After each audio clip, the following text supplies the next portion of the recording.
আসসালামু আলাইকুম ভাই, আমাদের যে ফার্মেসি সফটওয়্যারটা সেটা এখানে আমাদের বিভিন্ন লোকেশন অ্যাড করা আছে, তো ফার্মেসি লোকেশন অ্যাড করা আছে। আর আমাদের ফার্মেসি সফটওয়্যার প্রায় 12,500 ডাটা এন্ট্রি করা আছে। আপনি ফার্মেসির যদি যান আমাদের লিস্ট প্রোডাক্ট থেকে, লিস্ট প্রোডাক্টে যদি আপনি ফিল্টার করে এখান থেকে বিজনেস লোকেশন দেন ফার্মেসি, সেক্ষেত্রে দেখতে পাবেন আমাদের ফার্মেসির সকল ডাটা এখানে এন্ট্রি করা আছে। প্রোডাক্টের নাম দেওয়া আছে, ইউনিট প্রাইস, সেলিং প্রাইস দেওয়া আছে। কারেন্ট স্টকে আমরা ডেমো হিসেবে 200 পিস করে কারেন্ট স্টক দিয়ে আছি। ক্যাটাগরি দেওয়া আছে, ক্যাটাগরির মধ্যে আপনার জেনেরিক নেমও দেওয়া আছে। ব্র্যান্ডের মধ্যে প্রতিটা কোম্পানির ব্র্যান্ড ওয়াইজও আপনি যখন সার্চ করবেন তখন পেয়ে যাবেন। তো এটা আমাদের এক্সপায়ারির সিস্টেমটাও করা আছে মেডিসিনের জন্য, যেহেতু সেটার জন্য প্রথমে আমরা এক্সপায়ারি জিনিসটা অ্যাড করে নিই, অ্যাক্টিভ করে নিতে হবে, যেমন add manufacturing and date expiry.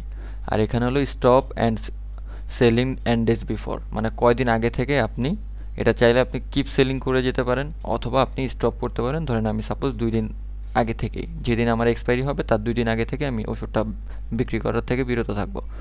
তো এটা আমি সেটিং আপডেট করে দিলাম। আপডেট করার পর যখন এখন আমরা স্টক এন্ট্রি দিব, আমরা যে কোনো একটা সাপ্লায়ার সার্চ করে নিই। সার্চ করে নেওয়ার পর এখান থেকে ধরেন ফার্মেসি সিলেক্ট করলাম। ফার্মেসি সিলেক্ট করার পর আমরা যে কোনো একটা মেডিসিন সার্চ করি। ধরেন এই ট্যাবলেটটা আমরা সার্চ করলাম, আমাদের পারচেস কোয়ান্টিটি ধরলাম আমরা 100 পিস পারচেস করতেছি, ঠিক আছে। আর এখানে আমি ম্যানুফ্যাকচারিং ডেট আমি দিয়ে দিতে পারবো। সাপোজ আমার ম্যানুফ্যাকচারিং ডেট হলো নভেম্বরের 14 তারিখ এবং এক্সপায়ারি ডেট হলো